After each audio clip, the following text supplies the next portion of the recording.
Good morning all students. BA second year paper second, इसका code number 261। तो इस topic का नाम है शिक्षा दर्शन के उद्देश्य एवं आवश्यकता, अर्थात शिक्षा दर्शन के क्या उद्देश्य है और उसकी शिक्षा के क्षेत्र में विद्यार्थियों के लिए, शिक्षकों के लिए क्या आवश्यकता है। उसमें आगे है मानव जीवन का कोई ऐसा पहलू नहीं होगा, मानव जीवन का कोई ऐसा पहलू नहीं होगा जिसमें दर्शन की उससे शुरुआत न होती हो। अर्थात मानव जीवन का कोई ऐसा पहलू नहीं है जिसमें हमें दर्शन की आवश्यकता नहीं होती। इसलिए हमें सभी पहलुओं में दर्शन की आवश्यकता होती है और इसलिए जीवन के प्रत्येक पहलू में सफलता प्राप्त करने के लिए दर्शन को जानना अति आवश्यक है। अर्थात अगर हमको जीवन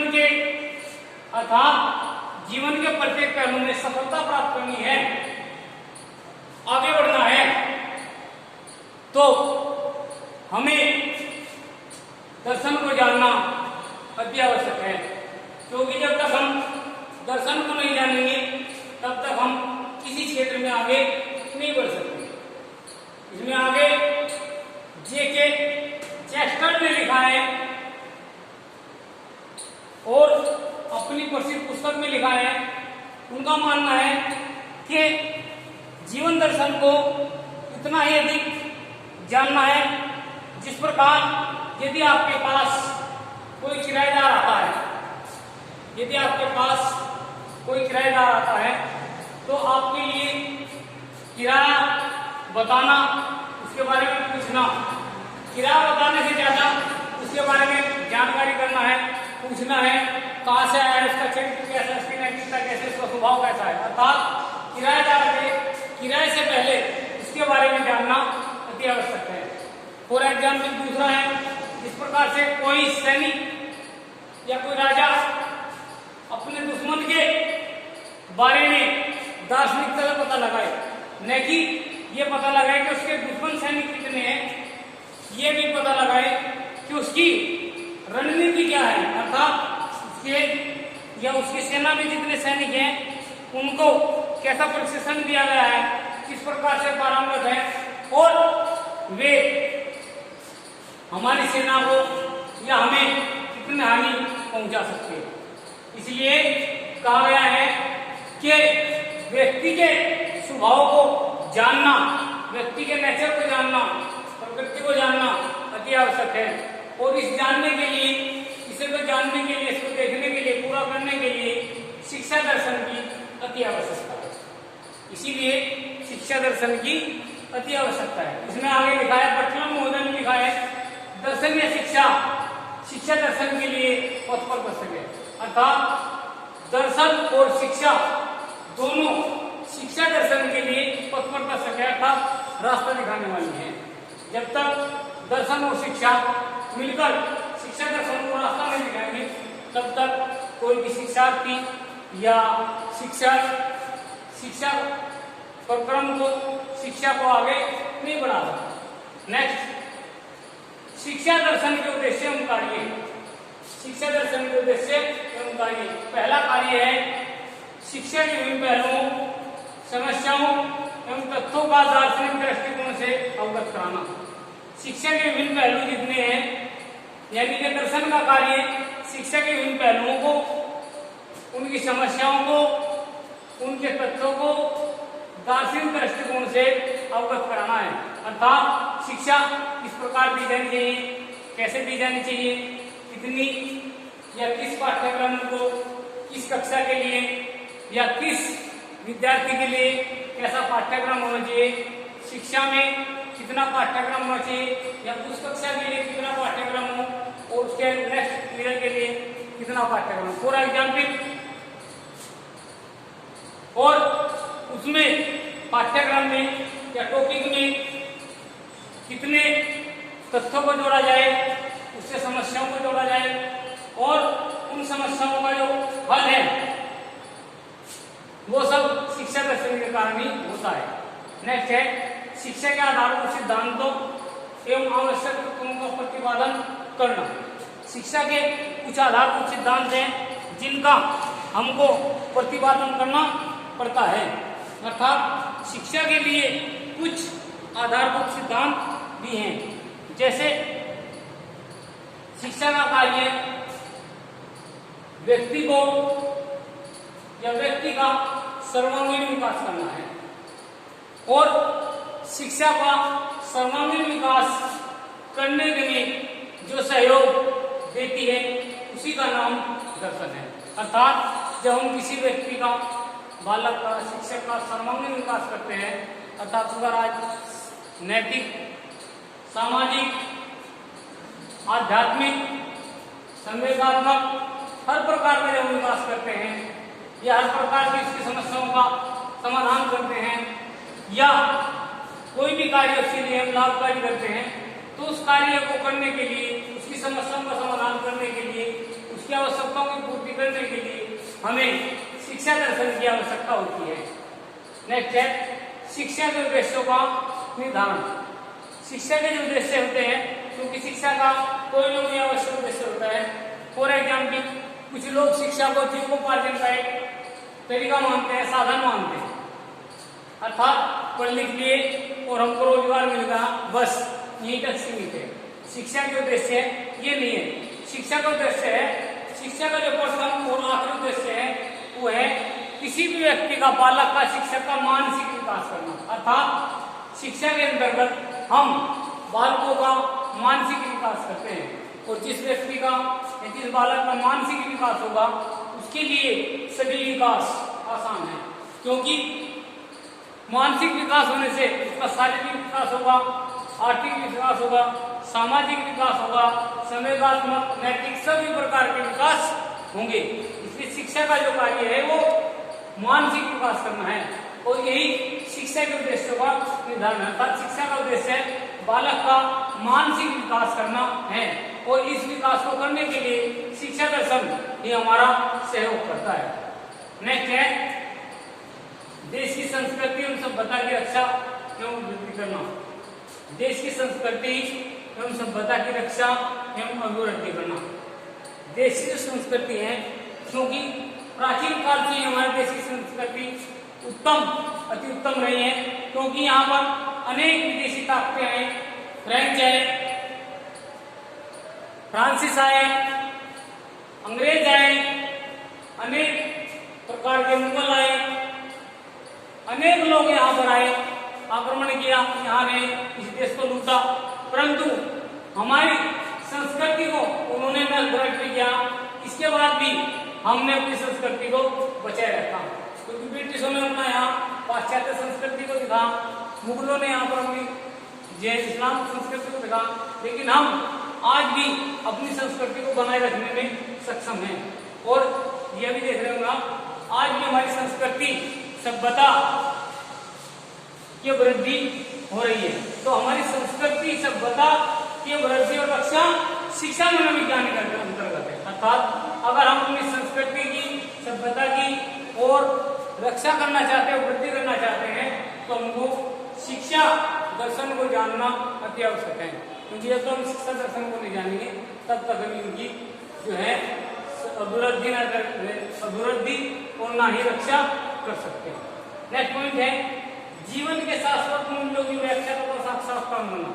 जीवन के शाश्वत मूल्य है सत्यम शिवम सुंदरम। अर्थात जब तक हम जीवन के जो साक्षात्कार मूल्य है सत्यम शिवम सुंदरम की जो है व्याख्या नहीं करेंगे, जानेंगे नहीं और उनका साक्षात्कार नहीं करेंगे, तब तक हम शिक्षा दर्शन को नहीं जान सकते। और शिक्षा दर्शन जो है इन सब को जानने के लिए शिक्षा दर्शन की भी आवश्यकता है। अर्थात अगर हमें जीवन के शाश्वत मूल्यों सत्यम सुंदरम को जानना है तो हमें शिक्षा दर्शन को जानना ही होगा, क्योंकि यही सत्यम सुंदरम की व्याख्या को बताएंगे, उसका साक्षात कराएंगे और हमको आगे बढ़ाएंगे। और शाश्वत होता है जो सत्य होता है, निश्चित होता है, जो कभी रूप नहीं हो सकता। जिस प्रकार से फॉर एग्जाम्पल एक उदाहरण है, जिसका जन्म हुआ है उसकी मृत्यु निश्चित है। अर्थात जो जन्मा जो पृथ्वी पर आया है जीव है तो उसकी मृत्यु निश्चित है, यही शाश्वत मूल्य है। नेक्स्ट है शिक्षा संबंधी समस्याएं, विवादों एवं शंकाओं का समाधान। शिक्षा की अनेक समस्याएं हैं, उनका समाधान केवल शिक्षा दर्शन के द्वारा हो सकता है, अन्य समस्याओं का या अन्य से नहीं हो सकता है। नेक्स्ट है संकट के समय देश समाज और मानव का मार्गदर्शन करना। जब जब देश पर संकट आया है तब तक हमारे शिक्षा दर्शन ने ही हमारा सहयोग किया है। ये वर्ल्ड की बात है, क्योंकि हम 2 विश्व युद्ध की अक्सर भी जुड़ चुके हैं। एक प्रथम विश्व युद्ध हुआ था 1914 से लेकर 1918 तक और दूसरा विश्व युद्ध हुआ था 1939 से लेकर 1945 तक। इसलिए हम 2 विश्व युद्धों को विध्वंस से जुड़ चुके हैं।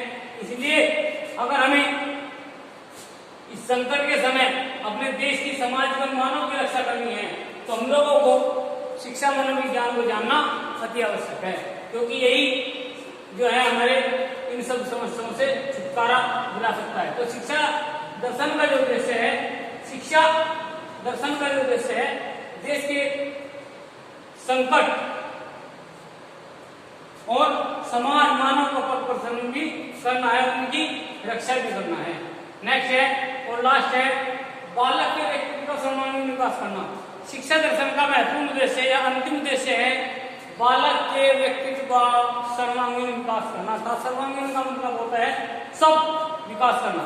व्यक्तित्व होता है पर्सनैलिटी, अर्थात बालक की जो पर्सनैलिटी होते हैं वो 2 प्रकार से होती है। पर्सनैलिटी किसी व्यक्ति की 2 प्रकार से होती है, आंतरिक और बाह्य। बाह्य होते हैं बॉडी स्ट्रक्चर, अर्थात बाह्य जो आवरण है शरीर का वो, और आंतरिक होती है उसकी जो अंदर की मनोभाव है, अर्थात अंतर्निहित शक्तियां, और बाह्य एक्टिविटी अर्थात बाह्य शरीर का रूप रंग। इसलिए अगर बालक का सर्वांगीण विकास करना है, उसके व्यक्तित्व का विकास करना है, तब हमें इन शिक्षा के दर्शन को जानना होगा। और यही बालक के सर्वांगीण विकास का महत्वपूर्ण उद्देश्य है कि हम शिक्षा दर्शन को जाने, तभी हम बालक का सर्वांगीण विकास कर सकते हैं। नेक्स्ट है शिक्षा दर्शन की आवश्यकता, अर्थात शिक्षा दर्शन की हमें कहाँ आवश्यकता होती है। नंबर 1 है शिक्षा एवं शिक्षण के को समझने की आवश्यकता।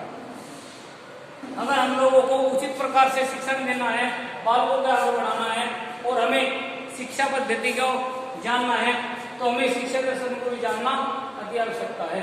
क्योंकि जब तक हम शिक्षा दर्शन को नहीं जानेंगे तब तक हम शिक्षा और शिक्षण की जो है अच्छी या उच्च कोटि के जो साधन है या उच्च कोटि की जो तथ्य हैं या उच्च कोटि के जो कार्य हैं उनको नहीं करा सकते। नेक्स्ट है जीवन के रहस्यों एवं एकता के अवगत कराने के लिए आवश्यकता।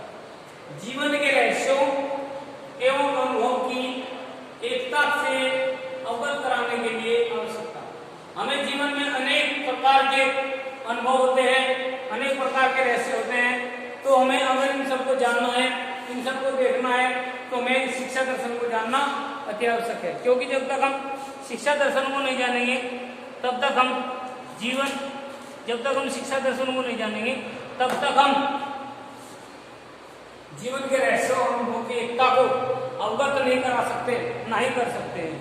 नेक्स्ट है शिक्षा की समस्याओं, सिद्धांतों एवं तत्वों से अवगत कराना। तो शिक्षा में कुछ समस्याएं आती हैं और कुछ सिद्धांत भी हैं, और उनसे अवगत कराने के लिए या उनसे अवगत होने के लिए हमें शिक्षा दर्शन को जानना अति आवश्यक है।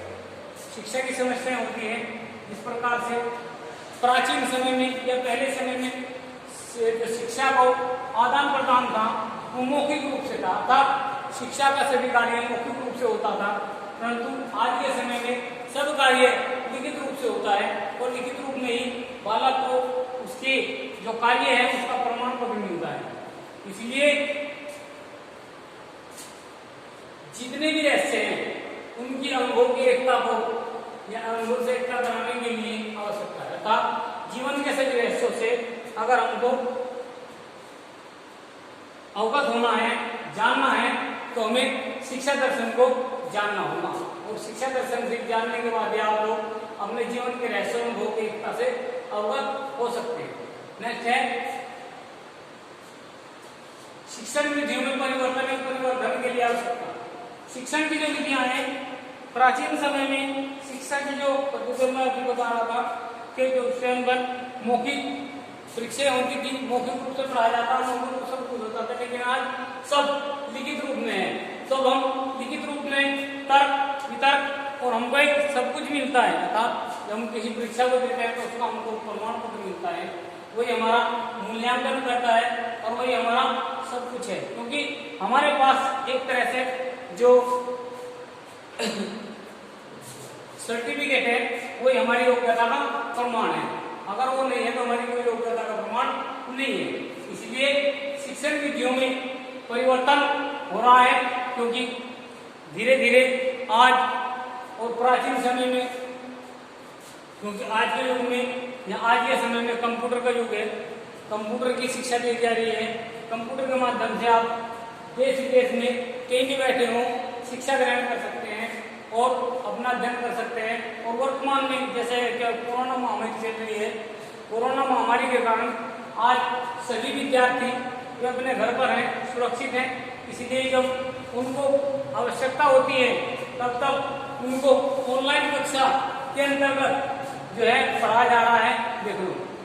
तो यही परिवर्तन हो रहा है, नहीं शिक्षण विधियों परिवर्तन का कारण परिवर्तन का मतलब उनको बढ़ाना और बढ़ाया जा रहा है शिक्षा पद्धति। मान लिया आज स्किल इंडिया बनाने की बात चल रही है, इंटरनेट का जमाना है और सब कुछ परिवर्तन हो रहा है। वर्तमान शिक्षा प्रणाली को उन दोषों को समझने के लिए, वर्तमान शिक्षा प्रणाली जितनी है इनमें कुछ गुण भी है कुछ दोष भी है। फॉर एग्जाम्पल आप लोगों ने देखा होगा कुछ समय पहले 2001-2003 में एक नई शिक्षा नीति के अंतर्गत जो 1986 में आई थी, उसके अंतर्गत जो एक नियम बना था operation black board. Operation black board के लिए आप लोगों ने देखा होगा, जिसमें कम से कम जितने कमरे हैं हवादार हो, शहर के 100 मीटर से दूर हो, दुर्गम से दूर हो और बैठने की उचित व्यवस्था हो, फर्नीचर हो, रोशनदान खिड़कियां हो और ये दिखा दी 30 बच्चे अगर हैं तो एक शिक्षक और 30 से ऊपर अगर बच्चे हैं तो 2 शिक्षक और अगर उनमें भी एक पुरुष है तो दूसरी महिलाएं हैं। तो ये इसी प्रकार से वर्तमान शिक्षा प्रणाली को एक दो गुणों को हमने समझने के लिए भी या 2 गुण जो है के अंतर्गत हमारी शिक्षा प्रणाली बनती थी और इसको अगर हमें समझना है तो शिक्षा दर्शन को समझना होगा। नेक्स्ट है शिक्षा प्रणाली में सुधार के लिए आवश्यकता।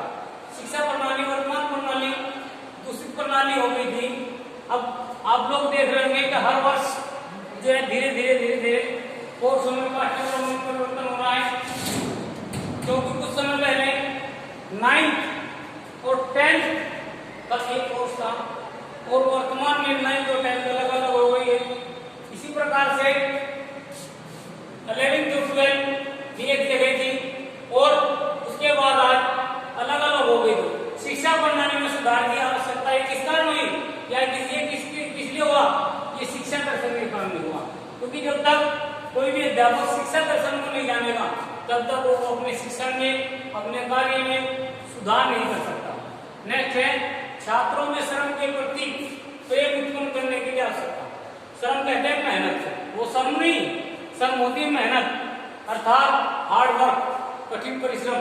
तो जब हम छात्रों को परिश्रम कराएंगे तब उसके लिए भी छात्रों को और शिक्षक दोनों को ही शिक्षा दर्शन की आवश्यकता होगी, क्योंकि दर्शन के बिना शिक्षा अधूरी है, शिक्षा के बिना दर्शन अधूरा है। मैंने अभी थोड़ी देर पहले मैं बताया था कि शिक्षा और दर्शन एक दूसरे के पूरक है, एक दूसरे का आश्रित है।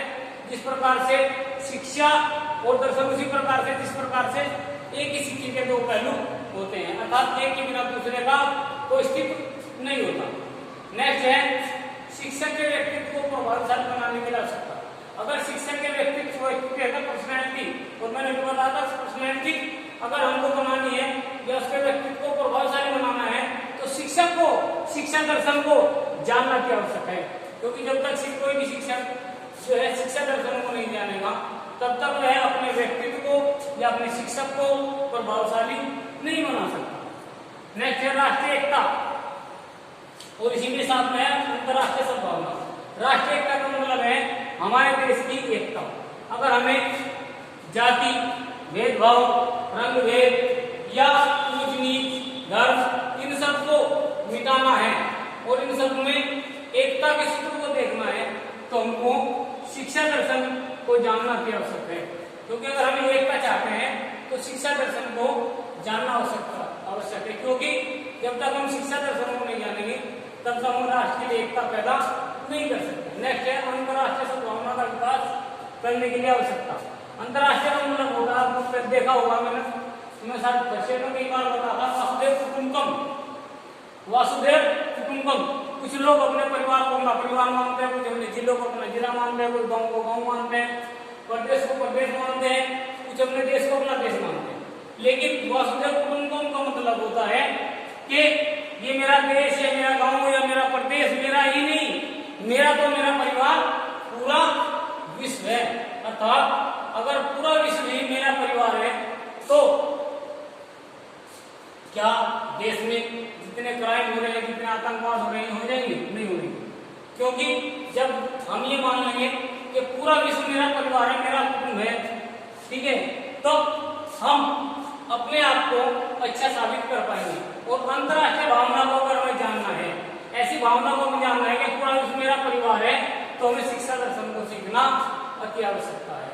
नेक्स्ट और लास्ट है सच्चा शिक्षक एवं शिक्षार्थी बनने के लिए आवश्यकता। सच्चा शिक्षक क्या होता है? सच्चा शिक्षक वो नहीं होता जो अच्छे कपड़े पहनता है या जिसकी पर्सनैलिटी बढ़िया है या बालकों से अधिक स्नेह लगता है। अच्छा शिक्षक वही है जो अपने विषय का जानता है, सभी बालकों को एक समान दृष्टि से देखता है, सभी के लिए हर समय तैयार रहता है और उन बालकों की समस्याएं और उनका समाधान करने के लिए हमेशा तत्पर रहता है। क्योंकि जो व्यक्ति सभी बालकों को या जो शिक्षक सभी बालकों को एक नजर से देखता है वही अच्छा शिक्षक है, सच्चा शिक्षक है। और सच्चा शिक्षक बनने के लिए और सच्चा विद्यार्थी बनने के लिए, शिक्षार्थी बनने के लिए शिक्षा दर्शन को जानना अति आवश्यक है। और मैंने पहले बताया था शिक्षा दर्शन क्या है इसके पहले टॉपिक में। तो अगर हमको सच्चा शिक्षक बनना है और सच्चा विद्यार्थी बनना है तो हमको शिक्षा दर्शन को जानना होगा, क्योंकि जब हम शिक्षा दर्शन को नहीं जानेंगे तब तक हम ना तो सच्चे शिक्षक बन सकते, ना सच्चे शिक्षार्थी बन सकते और ना ही उच्च कोटि के व्यक्ति बन सकते। और एक व्यक्ति ने तो कहा था भी, आप जब आगे पढ़ोगे तो उसने कहा था कि देश का जो सर्वसर्वा प्रधानमंत्री, इस प्रकार से हमारे देश में जो न्यायिक प्रणाली है, शासन प्रणाली है, हमारे देश में जो प्रधानमंत्री सर्वसर्वा होता है, तो उन्होंने कहा था कि देश का जो शासक है अर्थात शासक